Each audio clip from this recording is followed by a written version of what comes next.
com Jesus. Diga comigo, à mesa com Jesus. Tem um texto lá de Marcos capítulo 14, né? Eu vou ler ele de maneira responsiva, não, de maneira expositiva, devagar, lendo cada versículo e falando a cada versículo, não uma leitura completa. Mas antes eu queria falar um pouquinho desse contexto do estar à mesa com o Senhor, porque estar à mesa com o Senhor é esse momento de desfrute, né? De sentir esse amor, esse cuidado de Deus, porque Ele nos põe assentado junto com o Senhor. Deus Pai nos põe assentado junto com Cristo numa mesa posta em que se sente esse prazer do amor, mas se aprende bastante. Se aprende muito, se aprende muitas lições, e nada mais propício do que o dia de hoje, onde nós compartilhamos a Santa Ceia, falar um pouco com mais profundidade sobre isso. No capítulo 14, então, desse Evangelho de Cristo, escrito pelo apóstolo Marcos, nós chegamos aos momentos finais de Jesus na terra, do seu ministério. Jesus está na Judéia com os discípulos, e aí tem essa narração desse momento final da vida ministerial de Jesus como homem na terra. Após ele ser ungido ali em Betânia, né? Ele entra na cidade, ele é ovacionado, mas depois ele também é traído. Judas o trai, Pedro fala, jamais te trairei.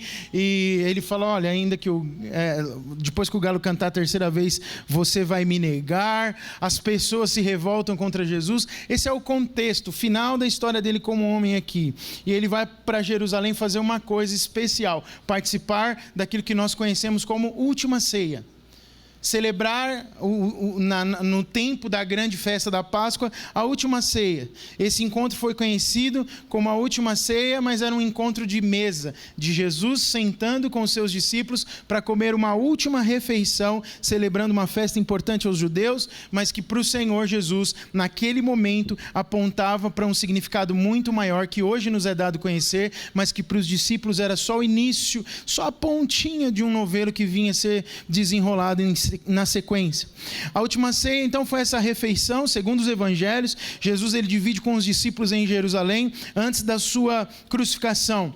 É uma base escritural, é uma base que nós podemos tomar como base das escrituras para a instituição e celebração dessa ordenança chamada ceia pela Igreja Romana de Eucaristia, também conhecida como comunhão. A última ceia, ela foi relatada nos 4 evangelhos de Jesus, Mateus, Marcos, Lucas, João, mas além disso, ela também aparece numa carta de Paulo, 1 Coríntios capítulo 11, né? A gente sempre compartilha aqui, dos versos 23 em diante, principalmente ali do 23 ao 26, a gente vê Paulo narrando o que é escrito e descrito pelos evangelhos, os discípulos que andaram ali com Jesus.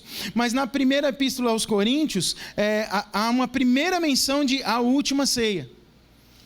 Paulo fala sobre isso com muita clareza. E os 4 evangelhos afirmam que essa última ceia ocorreu muito perto do final da semana, ali após a entrada triunfal de Jesus, e que Jesus e seus discípulos eles estavam fazendo aquela refeição como que para que o Senhor fosse crucificado. Era o último momento do final da semana, estava perto da sexta-feira em que o Senhor morreria na cruz, então eles estavam como que se despedindo ali. E antes do amanhecer do dia seguinte, Jesus ainda fala que Pedro vai traí-lo. Os 3 evangelhos chamados sinóticos, né? O que são sinópticos?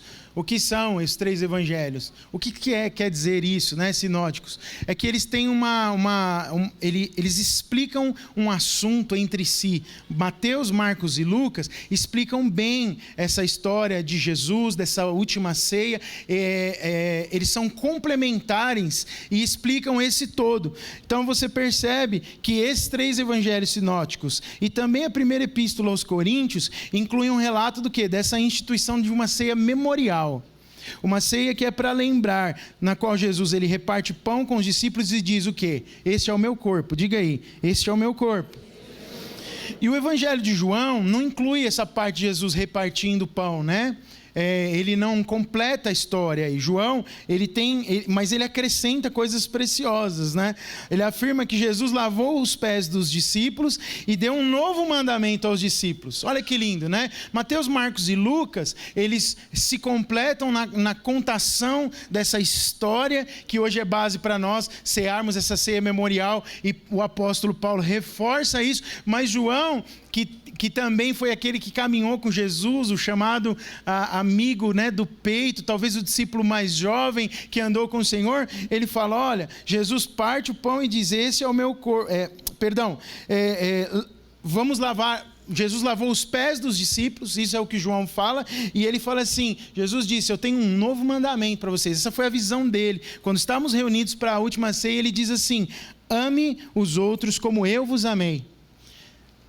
Que contribuição de João, né? Que vista que ele tem da mesma cena do que os outros apóstolos. Ame aos outros como eu vos amei. E ele reproduz em detalhes esse discurso do Senhor, que foi um discurso de despedida do Senhor. Você percebe uma carga emocional ali, aquela coisa preciosa de irmãos conectados, de mestre para com os seus alunos, uma coisa muito gostosa narrada por João.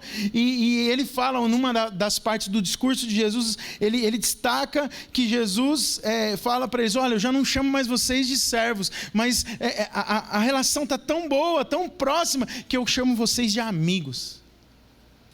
Meus amigos. Você já experimentou chamar alguém de amigo assim?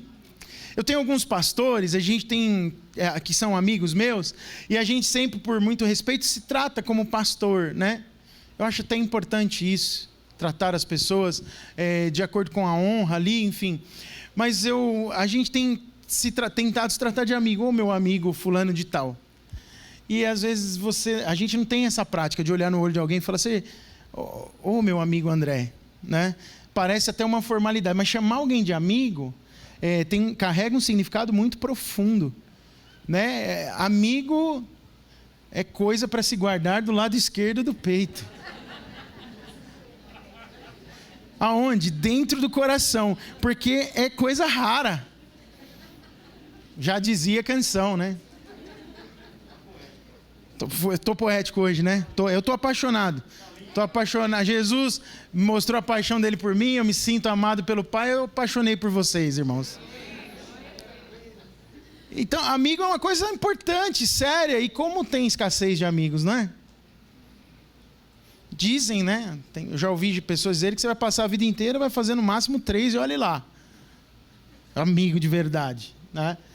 E amigo é uma coisa rara mesmo de se ter, de se encontrar, mas Jesus olha para eles e fala isso. Que maravilhoso, que precioso. Então essa história da ceia, essa história dessa última refeição, narrada pelos evangelhos e narrada pelo apóstolo Paulo, sendo um ensinamento para a igreja de Coríntios, lá na sua primeira carta aos Coríntios. Mas eu quero então entrar com você no texto de Marcos, vamos olhar a ótica de Marcos e ver o que a gente aprende nesse caminho para a mesa com Jesus, e na mesa com Jesus, sentado com ele, o que nós podemos aprender. Eu queria ler com você o verso 12 e 13, o primeiro e o segundo do meu compartilhamento. Então eu vou ler com você Marcos 14, do 12 até o 26. Vamos ler primeiro o 12 e 13, eles estão aí, vão ser projetados para você. Vamos ler o 12 e o 13 juntos, vamos lá?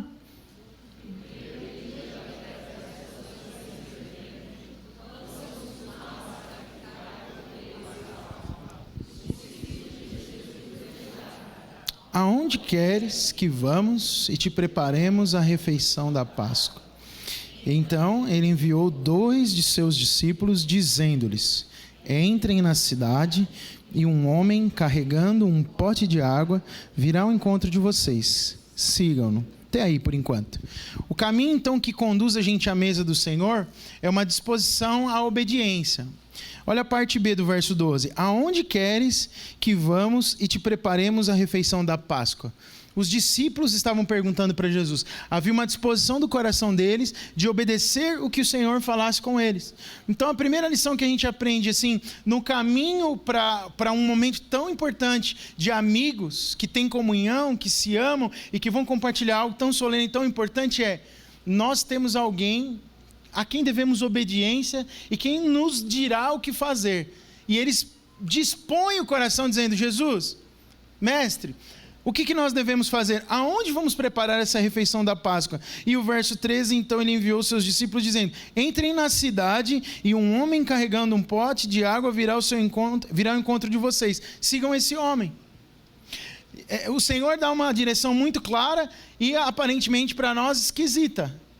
Esquisita, imagino, para os discípulos também. Vamos entrar, tem um homem que não deu nenhum nome para nós, mas tem uma coisa lá que você vai perceber: ele carrega uma vasilha de água, um pote de água, um cântaro, não sei. Você vai ver, quando você falar com ele, ele vai te reconhecer. A disposição de obedecer, ela não tem a ver com a nossa lógica. A disposição de obedecer não tem a ver com o que a gente acha sensato ou não. A disposição de obedecer vem da confiança plena e absoluta de que o nosso mestre está dizendo alguma coisa e por isso nós obedecemos. Sem questionar. Esse fruto da obediência na nossa vida, ele só vai acontecer quando nós realmente nos sentimos amigos de Jesus, fruto de intimidade com Ele. Amigo de verdade tem intimidade, relacionamento, conhece, sabe dos gostos, sabe a comida que gosta de comer, sabe a palavra que gosta de ouvir, sabe, tem relacionamento, tem vida naquilo. Quando você é muito amigo de alguém, encontra essa pessoa num lugar público com um monte de gente, só a troca de olhares já diz para você se está tudo bem ou se está tudo mal, sim ou não? Então, para chegar nesse ponto que precisa ter relacionamento, intimidade, proximidade. Portanto, a obediência e a disposição para obedecer o Senhor, ela só acontece no coração de pessoas que têm disposição de se relacionar profundamente cada dia mais com Ele.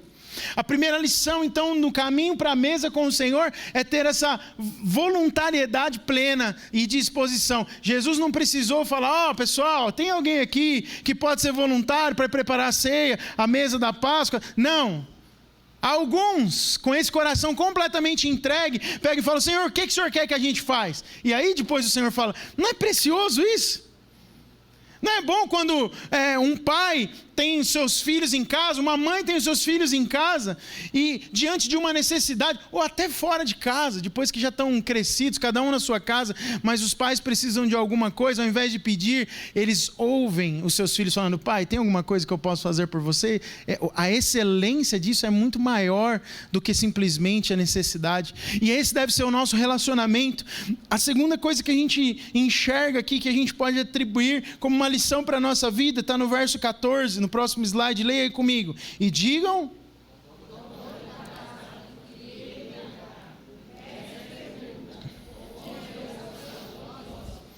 no qual poderei comer a Páscoa com os meus discípulos. A intimidade, então, no verso 14, de sentar-se à mesa, é um privilégio de quem? Dos discípulos. Quem se assenta à mesa? Discípulos. Pessoas com um coração disposto a obedecer e que são discípulos. Digam ao dono da casa em que ele entrar: o mestre pergunta, onde é o salão de hóspedes? Onde é o cenáculo? Qual é a sala que já está separada para isso? No qual ele, o mestre, poderá comer a Páscoa com quem? Com os seus discípulos, com os amigos, com aqueles que ele escolheu, mesmo antes da fundação do mundo, com aqueles que ele separou para caminhar junto e ensinar um evangelho que chegou até nós, discípulos. Então, disposição para obedecer e ser discípulos de Jesus, eu poderia dizer para você que é praticamente um pré-requisito para quem quer sentar à mesa e desfrutar da comunhão com o Senhor de maneira plena. Por isso nós levamos muito a sério isso. A gente sempre pergunta: tem alguém aqui que porventura não é batizado? Olha, você precisa declarar publicamente a sua fé por meio do batismo, porque essa expressão pública mostra um interesse claro teu de ser discípulo de Jesus. A ceia não é para quem não é discípulo. Mas há uma inclusão preciosa nisso, né? Devido ao momento de mundo que a gente vive, alguém pode falar: nossa, mas essa palavra é exclusiva para discípulos. Olha, ser discípulo é algo exclusivo. Que nem quando você tem um cartão de crédito bom, vai viajar no aeroporto e pode entrar numa sala VIP. Isso é exclusividade. Olha, fazer parte do hall de amigos de Jesus Cristo, sentar à mesa com Ele, é algo exclusivo. Mas sabe, é a exclusividade mais inclusiva que eu conheço. Porque se você simplesmente levanta a tua mão hoje, quando entendeu, você está incluído nessa exclusividade. Está aberto para você que me ouve agora.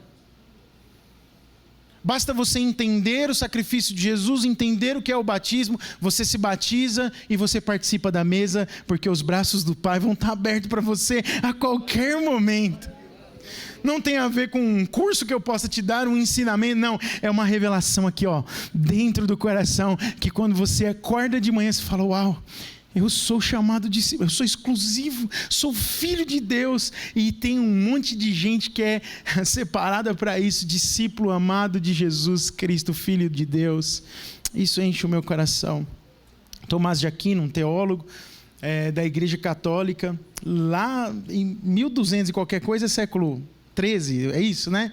Ele morreu em 1274, quando a igreja que na história da igreja, a igreja da qual fazíamos parte até 500 anos atrás, quando há a reforma protestante. Tomás de Aquino, então, um teólogo muito respeitado, tinha muita revelação do evangelho, e ele falando sobre a ceia, a Eucaristia para eles, ele diz assim, olha, a celebração da ceia do Senhor é a saúde da alma e do corpo. Presta atenção nisso, olha no que cria Tomás de Aquino. É a saúde da alma, mas também do corpo. É remédio a toda enfermidade espiritual. Participar da ceia é remédio para toda enfermidade espiritual. Cura vícios, reprime paixões, vence ou enfraquece as tentações, comunica maior graça, confirma a virtude que é nascente, confirma a fé, fortalece a esperança, inflama e dilata o amor, a caridade. Que definição profunda! Que poético, não? Participar da mesa com Cristo, estar à mesa com Cristo, inflama e dilata o amor nos nossos corações. Quando você se sente muito amado, você fica dilatado de amor. Você está dilatado de amor? Olha, eu vou te falar, quanto mais dilatado de amor, melhor para quem está à sua volta. Melhor para sua esposa, melhor para o seu marido, melhor para os seus filhos. Deixa o amor de Deus dilatar. E comer da ceia, participar com esse entendimento, pode, dentre outras coisas, curar você, curar a alma, curar o corpo e fazer você crescer no amor do Senhor. Então, obediência e intimidade com Deus, privilégio dos discípulos de Jesus, é o caminho para que você possa se sentar à mesa com o Senhor. Mas no verso 15, leia aí junto comigo. Ele lhes mostrará uma ampla...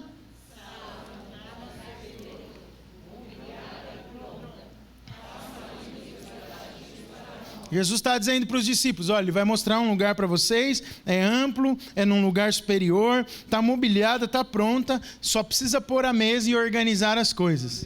Está tudo preparado. A mesa preparada, então, é como um presente de honra. Deus nos dá tudo, mas você percebe que aqueles que são discípulos, são amados e têm a disposição do coração em fazer o que o Senhor está querendo fazer, eles têm um lugar de destaque. Qual é o lugar de destaque? São honrados e transmitem honra. Porque servir alguém, colocar a mesa para alguém comer, organizar cada detalhe, significa honra. Eu lembro desde criança, e ao longo da minha vida, a maior alegria, assim, da minha mãe, da minha avó, quando eu era criança ainda, era o máximo de pessoas da família reunidas ao mesmo tempo à mesa, para comer aquela comida feita com amor. Eu sempre falo, não tem melhor comida do que a que é feita com amor. Você pode comer a melhor comida do mundo, que é feita talvez Não, você não vai comer a melhor comida do mundo feita numa linha de produção de um restaurante. Porque até os grandes chefes de cozinha, eles falam muito sobre isso, né? Que a comida que eles fazem, eles têm que empregar amor naquilo. Cuidar do alimento com amor, sabia disso? Por que uma comida de um restaurante é bom e do outro é ruim e a qualidade é praticamente a mesma, os produtos comprados são... Porque uma tem mais amor do que a outra, sabia disso? E é um sinal de honra quando você recebe alguém e põe à mesa. Então estava ali Jesus com os discípulos, esses que ele destacou para ir preparam e honram a vida de todos os outros, mas eles primeiro receberam honra. Olha, eu estou preparando o salão, é o salão nobre da Santa Ceia. Você vai lá, está tudo preparado, vocês só vão ter que organizar as coisas. Então, a mesa é um lugar de honra.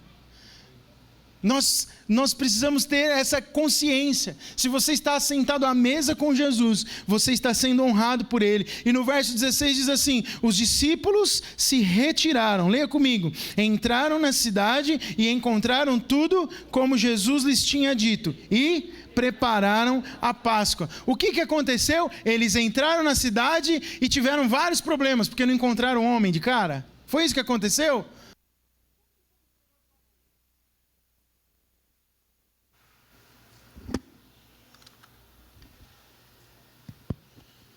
Tudo como o Senhor havia dito aconteceu, simplesmente. Os discípulos chegaram no lugar onde tinham que chegar, encontraram quem tinha que encontrar, então o que Jesus fala, Ele cumpre. Estar à mesa com o Senhor é lugar de ver promessas de Deus se cumprindo. A mesa é um lugar onde o Senhor fala conosco, sim, mas a mesa também é uma promessa cumprida de Deus para os filhos amados que Ele mesmo resgatou.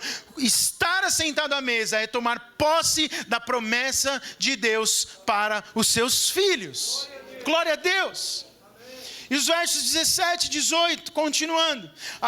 Ao anoitecer, Jesus chegou com os 12. Vamos juntos? Quando estavam comendo, reclinados à mesa, Jesus disse: digo-lhes,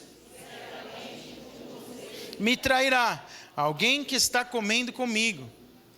Uau! Mas pastor, a mesa não é só lugar para discípulo?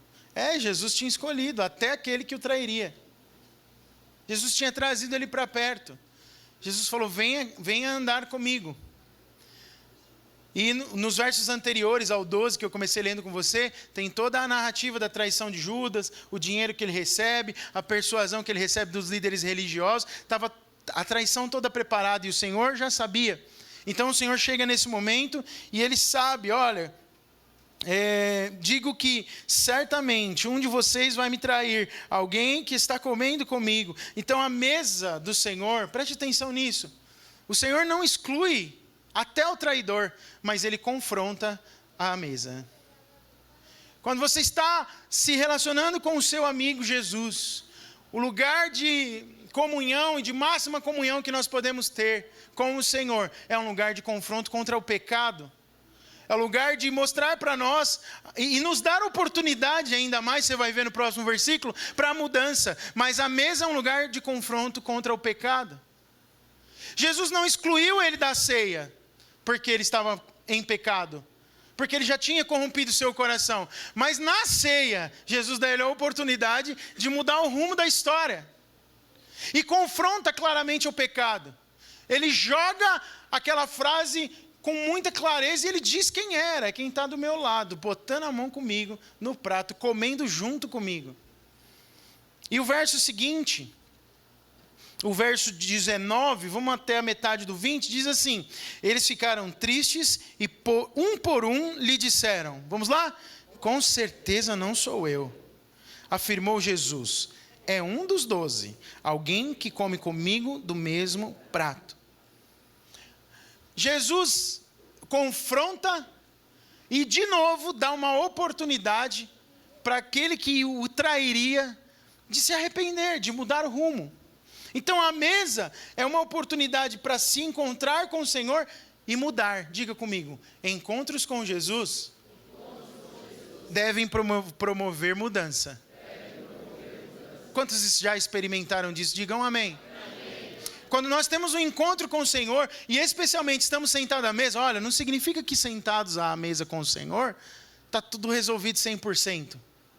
Que não há mudanças interiores e necessárias na nossa vida ainda. O Senhor está trabalhando, né? O apóstolo Paulo ensina sobre isso às igrejas, e ele fala: vai chegar um dia em que estaremos à estatura de um varão perfeito, sem problema nenhum. Aí o nosso corpo vai ser glorificado e estaremos com o Senhor. Mas enquanto estamos aqui, há um processo sendo desenvolvido na minha e na sua vida, transformando a nossa alma com o objetivo de nos fazer parecer cada vez mais com Jesus. Então cada encontro à mesa é um momento de você ser mudado na sua essência e ter mais da essência de Cristo. Judas estava cometendo talvez o pecado que é o pecado para a morte, é o pecado que dificilmente alguém retorna, é a traição escancarada. É a traição, ele estava blasfemando contra o seu próprio Cristo, né? Ele estava negando tudo aquilo que ele havia recebido do Senhor. Ele vendeu a vida de Jesus por 30 moedas, meu Deus! Mas ainda assim Jesus estava dando a ele uma oportunidade. Jesus, ele dá oportunidade para todos. Sabe por que eu acho que está registrado isso nas Escrituras? É porque a gente não tem a dúvida que não tem pecado que Deus não perdoa. Não tem pecado que o coração de Deus não esteja disposto a perdoar. E por isso que João narra e diz, olha, eu vou dar um novo mandamento para vocês. Ame o próximo como você ama a você mesmo.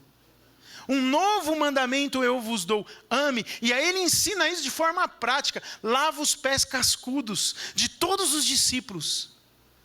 Pedro fala, não quero. Aí Jesus fala, quem não deixar eu lavar o pé aqui, não tem parte comigo. Aí Pedro enfia o pé na bacia. Na sua impulsividade. Se Jesus falasse isso para mim, também ia fazer a mesma coisa. Não, se é para ter parte com o Senhor, eu mergulho de cabeça nessa bacia. Então, o Senhor está sempre disposto. Então a mesa é um lugar de confronto com o pecado. É um lugar de encontro e de mudança. Eu lembro que na minha ingenuidade, quando eu me batizei, eu ouvia muito isso entre os adolescentes que se batizaram comigo, os meus amigos da época. Cara, eu não vou me batizar porque depois que eu me batizar eu não posso mais pecar. Depois que eu me batizar eu vou ter que andar na linha, porque se eu não andar, aí eu nem sei o que a gente falava que ia acontecer, mas sei lá, dentre muitas cai um raio na cabeça e você morrer na rua ali. Sei lá, alguma coisa vai acontecer muito grave. Mas qual é o fato disso?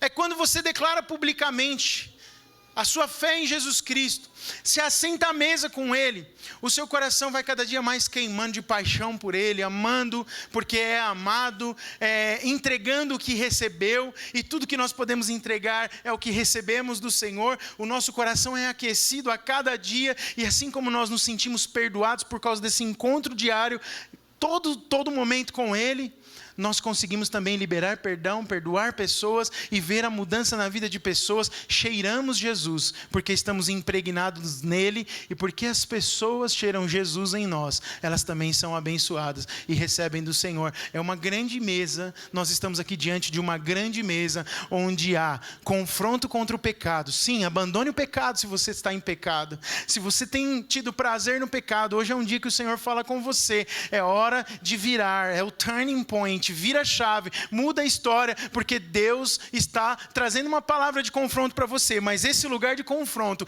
é um lugar de encontro para mudança, para uma vida plena e cheia do Espírito, e é isso que Deus tem para mim e para você, à mesa com Jesus. Amém, irmãos? Glória a Deus. Seguindo no verso 21, o texto diz assim: o Filho do Homem vai, como está escrito a seu respeito, mas ai daquele que trai o Filho do Homem. Continua aí. Que palavra dura, mas mesmo sendo dura, a mesa é um lugar de ensino real, verdadeiro. Não tem espaço à mesa com Jesus para uma verdade subjetiva, relativizada, condicionada. Não, a verdade do Evangelho é exposta por Jesus aqui. Olha, quem faz o que o traidor está fazendo, era melhor nem ter nascido. Às vezes a gente ouve algumas coisas à mesa que nos ofendem. Fala, mas fulano faz pior que eu. Mas já vi Beltrano na história dessa igreja fazer coisa muito pior e o pastor não fazer nada. Mas isso a gente relativiza o nível, a sociedade.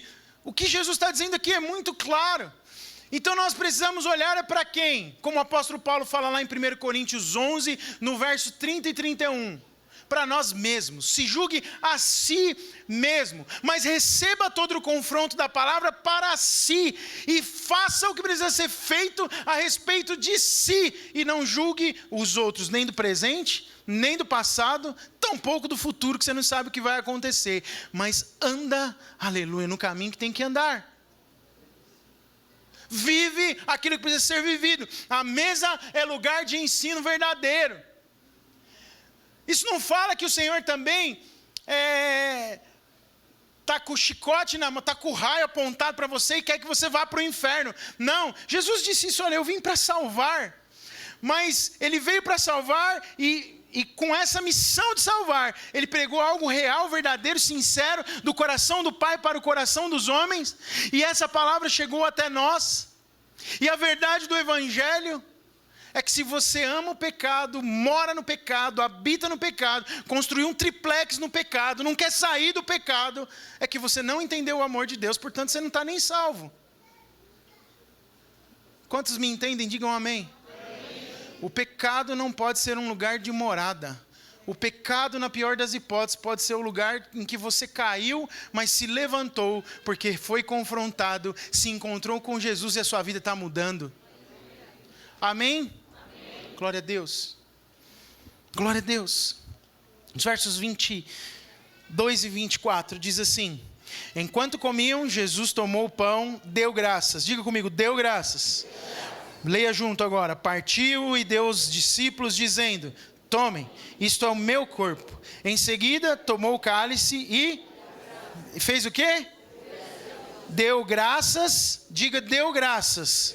Vamos seguir. Ofereceu aos discípulos e todos beberam.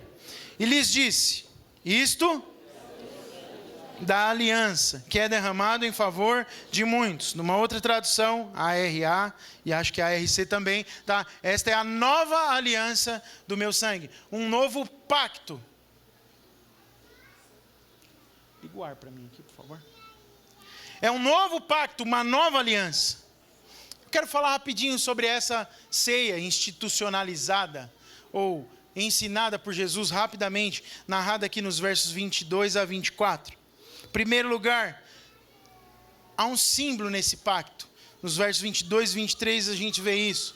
É uma cena dos pontos teológicos mais vibrantes, narrado aqui por Marcos. Jesus, ele interpreta o significado, o último significado da sua morte. Jesus abençoa, parte o pão. Ele faz o quê? Ele dá graças. Então, a mesa é um lugar de ações de graças e de perdão. Primeiramente, nós vemos aqui no verso 22 e 23, é um lugar de ações de graça. Diga comigo, ações de graça. Você já agradeceu hoje? Você tem motivos para agradecer? Sentado à mesa, nós podemos perceber o quanto nós devemos dar graças a Deus por tudo que Ele tem feito em nossa vida. E Jesus abençoa, parte o pão, toma o cálice e dá graças. E o pão e o vinho são símbolos do seu corpo, do seu sangue. Com esses alimentos, então, ele institui o que a gente chama hoje de ceia. A questão da ceia, eu vou abrir um parênteses aqui, acho até importante falar sobre isso, para a gente tomar a ceia com bastante clareza. Tem sido um motivo acirradíssimo de debates na história da igreja. Não tem um entendimento unânime entre os grandes teólogos da história. Mas a gente consegue enxergar os pontos de vista, e tem 4 principais interpretações a respeito do pão e do vinho, que eu queria compartilhar aqui com você. Eu sei que a pregação hoje está mais aula do que pregação, e a gente está com todas as crianças, mas assim, você já sabe como eu lido com a criançada, não sabe? Deixa eles livres, tranquilo, deixa eles no meio de nós. E só se eles resolverem, sei lá, vir aqui me bater, aí vocês pegam eles, tá bom? Mas enquanto eles estão livres, está tudo bem, não tem problema. Mas você, por favor, foca aqui. Eu esqueci de pedir no começo da pregação de novo. Põe teu celular em modo avião. Vou te dar 10 segundos para fazer isso. Põe aí. Vai lá. Todo mundo pega o celular para o pessoal não ficar constrangido. Quem precisa pôr. Pois aí, modo avião. Não vai mais apitar o WhatsApp, nem o Instagram, nada. Modo avião, tá aqui, ó. Agora entra na nave, no avião, junto comigo. Então, o que eu falava? Sobre as 4 interpretações, né, para o pão e para o vinho. A primeira é da igreja romana, que eu quero falar, né? A transubstanciação. Quem já ouviu falar disso? Transubstanciação. Levanta a mão, deixa eu ver aí. pouca gente. O que é a transubstanciação? A Igreja Romana crê que o pão e o vinho se transubstanciam-se. Uau, falei sem tropeçar, hein? Eles acreditam que o pão Eu devia ter ficado só na primeira vez que eu acertei, né? Que o pão e o vinho transubstanciam-se na hora da consagração, em que faz-se a oração e come-se os elementos da ceia. Eles se transformam mesmo no corpo e no sangue de Cristo. Nervos, ossos, divindade, toda a divindade de Cristo está ali no pão e no sangue, no cálice. Quando a gente vira sangue, vira corpo, é transubstanciado. A segunda interpretação é a consubstanciação. O luteranismo crê que os elementos não mudam de substância, ou seja, eles não se transformam no corpo e nem se transformam no sangue. Mas Cristo está presente fisicamente nos elementos e sob os elementos. Então não é uma transubstanciação, mas é consubstanciação. A terceira visão é uma ceia memorial. Um dos reformadores, né, Zwinglio, um dos mais importantes reformadores, ele entendia que os elementos da ceia são apenas símbolos e que ela é apenas um memorial para trazer-nos à lembrança o sacrifício de Cristo.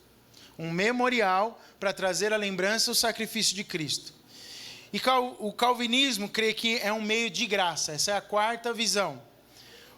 Entende que a ceia é mais do que um memorial, também um memorial, mas é mais do que um memorial, é um meio da graça, de tal forma que nós somos edificados pela participação da ceia. Eu não estou aqui querendo fechar a questão com você, mas para pensar em um dia fechar a questão, que eu acho que todas vão se fechar só na glória, você precisa saber quais são todas as visões, simplesmente assim. Eu vou ficar muito satisfeito um dia que chegar um pastor de fora aqui e perguntar: alguém aqui já ouviu falar o que é transubstanciação? E você saber o que é transubstanciação. Consubstanciação, ceia memorial e um meio de graça. Essas são as 4 visões a respeito da ceia. Como nós comemos o pão e bebemos o cálice? Nós não cremos que os nervos de Jesus, os ossos, o corpo dele é materializado no pão. Aliás, eu não creio nisso. Nem que o cálice se torna o sangue de Jesus. Mas faz muito sentido para mim o que Zwinglio falou sobre esse tema, e o que João Calvino também falou. Olha, é uma ceia memorial, porque faz muito sentido para mim com o texto bíblico que Jesus fala aqui em Marcos. Olha, nós estamos sentados, vamos comer, e tudo isso que eu já falei para você, e aí ele vai continuar dizendo: olha, isso é um memorial. Isso aponta para o futuro também. Não tem a ver só com a cruz, que também era futura para eles.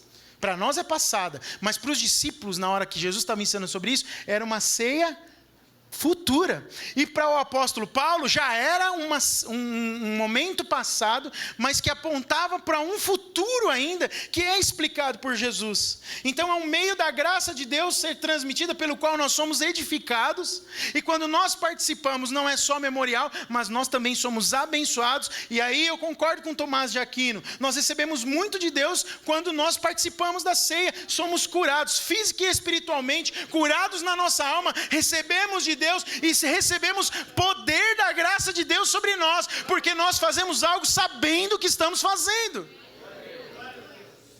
Não é só estar junto, cumprir um ritual uma vez por mês. Não, por mim, a gente podia tomar ceia todo domingo, porque o significado dela é forte para quem é discípulo e ama obedecer o seu pai.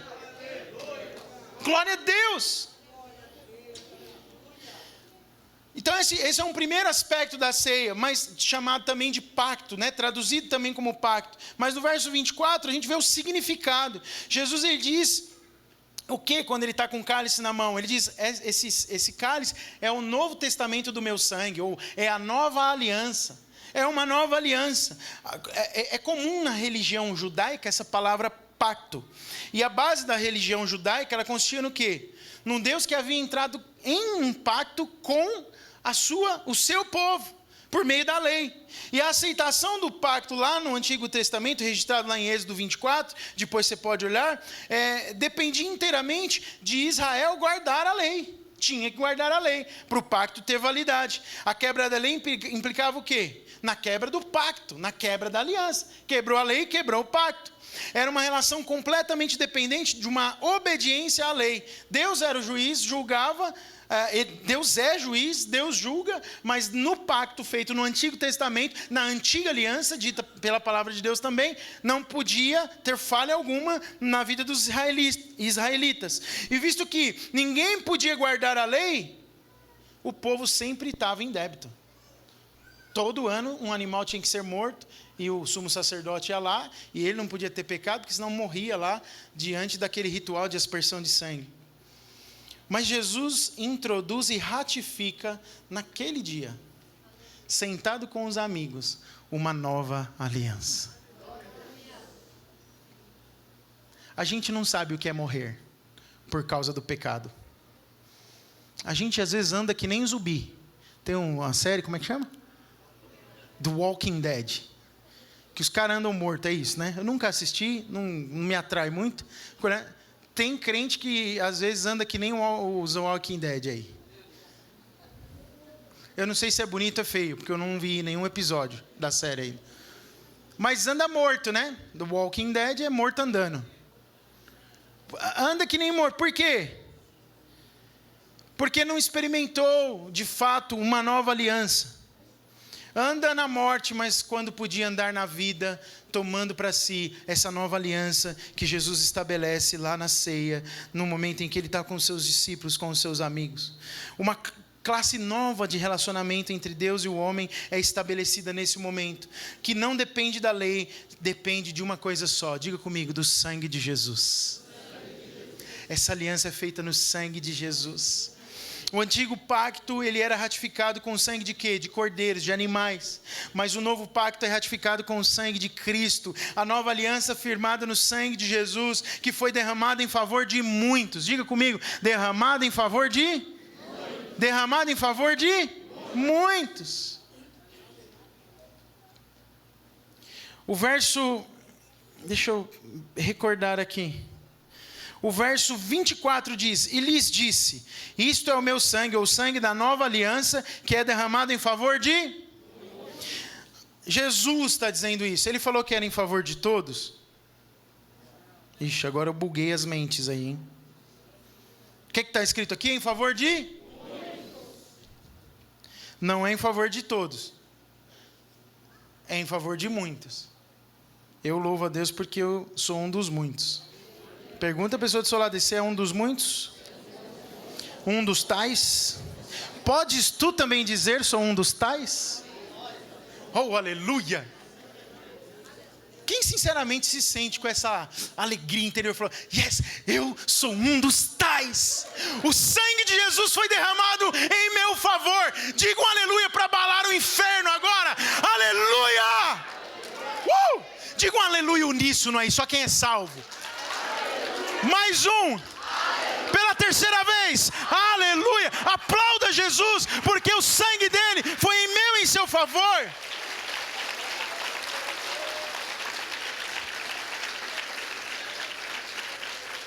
Na velha aliança, o homem buscava fazer o melhor para Deus e para ter o melhor de Deus, mas fracassava. Na nova aliança, Deus fez tudo pelo homem. O homem tentava agradar a Deus de todo jeito, mas na nova aliança quem fez todo o trabalho foi Deus enviando Jesus. Jesus se fez pecado e maldição por nós, o corpo partido, o sangue vertido, ele levou sobre o seu corpo toda a maldição lá no madeiro, e os meus pecados, a minha maldição, a minha morte, a minha enfermidade estão cravadas lá na cruz passada de Cristo, para que eu memorialmente pudesse sonhar com o dia da sua volta e cear com Ele. E o texto, eu quero concluir com você, dos versículos 25 e 26, leia comigo aí. Eu lhes afirmo que...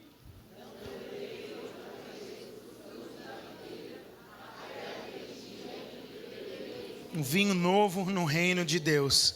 Depois de terem cantado um hino, saíram para o Monte das Oliveiras. A gente só não tem o Monte das Oliveiras para ir hoje, mas nós vamos cantar um hino assim que a gente terminar de participar da ceia.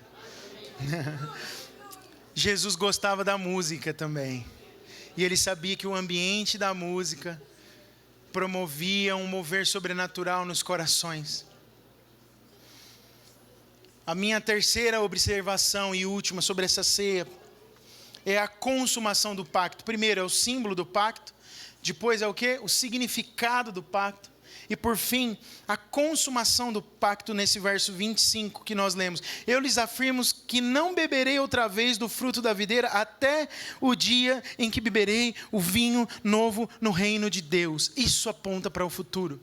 Quando você lê Mateus e quando você vê Lucas, eles falam desse tempo vindouro. E quando você lê o que o apóstolo Paulo escreveu lá em 1 Coríntios capítulo 11, você vê eles completando essa informação. Nós tomamos a ceia hoje com um olho no dia em que nós nos assentaremos com Jesus na eternidade e comeremos e beberemos com Ele, celebrando o que a Bíblia também chama de bodas do Cordeiro, quando todos os salvos, a igreja imaculada, a igreja que tem servido, amado, obedecido, sentado à mesa, os discípulos, a comunidade mundial de discípulos de Jesus, dos muitos salvos, estarão assentados, porque a trombeta vai ter tocado, porque Cristo terá vindo no cavalo branco, vencido o Armagedon, subjugado as forças de Satanás, o inferno não subsistirá. Não tem exército humano, não tem exército celeste, não tem exército no passado ou no futuro vindouro que possam derrotar o poder de um Deus que tomou nas suas mãos a chave da sua e da minha vitória. Yes! Aleluia! Não tem! Não tem! Não tem!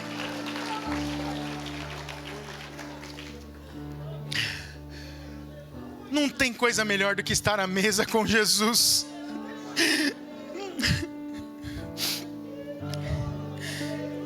A ceia do Senhor, ela aponta para o passado, que a gente vê Cristo morto e depois ressuscitado. Mas ela também aponta para esse futuro no céu. Aleluia. Adolf Paul, um teólogo, ele diz o seguinte: a ênfase está na reunião festiva com quem? Com Cristo. Não na duração ou dificuldade desse tempo de espera. De novo, quando Jesus está falando disso para os discípulos, para os amigos, a ênfase não está na duração ou dificuldade desse tempo de espera até essa ceia com o Senhor prometida. Aquele que foi crucificado, que agora ressurreto, glorificado e entronizado, vai ser o centro do banquete que Deus vai oferecer. Você vê isso lá em Isaías e vê isso em Apocalipse. E o sem número de ceias desembocará. Diga comigo. E os 100 números. Sabe por que 100 números? É todas as ceias que você já participou e todas as ceias que você vai participar até a volta do Senhor, elas vão desembocar nessa ceia. Aleluia. Que eu sei que o meu Jesus tem a mesma disposição de coração de botar uma bacia diante de mim e falar: filho, Rodrigo, amado, me deixa lavar os seus pés. É esse Jesus que eu conheço. Eu não sou digno disso, mas eu sou amado nesse nível. E tudo que eu estou vivendo com vocês no dia de hoje, já tenho ceado tantas ceias e cearemos algumas mais no futuro por vir, aponta e desemboca para essa ceia com essa grande comunidade de discípulos da terra, os muitos que o Senhor escolheu para salvar. Queria pedir aos irmãos do serviço da ceia e os irmãos do louvor para servirem a ceia. Os irmãos se organizem. Você que está aí, que não vai servir em nada exatamente agora, feche os seus olhos por um instante, sentadinho aí no seu lugar, sentadinha aí no seu lugar. Talvez agora seja uma boa hora de você pegar a sua criança no colo, abraçar ele, ela, e falar assim: uau, nós estamos na mesa com Jesus, filho, filha, a coisa está boa demais aqui. O Senhor está nos ensinando verdades eternas. E enche o seu coração aí de gratidão, de alegria. Enche o seu coração aí de regozijo. Jesus, Jesus, olha, eu vou ser ousado em dizer uma coisa para você aqui. Jesus quer lavar alguns pés feridos hoje. A água que é símbolo dele mesmo, uma água fresca num dia de calor, ela hoje é posta à disposição num recipiente para lavar alguns pés. Mas a água de Jesus é melhor que qualquer creme hidratante, é melhor do que qualquer creme restaurador. Ele traz novidade na pele, traz vigor para caminhar um pouco mais. E eu quero dizer isso para você de maneira profética, porque o Espírito Santo me diz: o Senhor te trouxe aqui para ouvir especialmente isso hoje. Tem uma bacia com água nela, e Ele te convida a pôr os pés agora, porque Ele mesmo quer lavar os seus pés e trazer descanso e vigor para seguir na caminhada, para caminhar. Vamos adorar, vamos cantar um hino como ele fez enquanto ceava, enquanto ele lava os seus pés.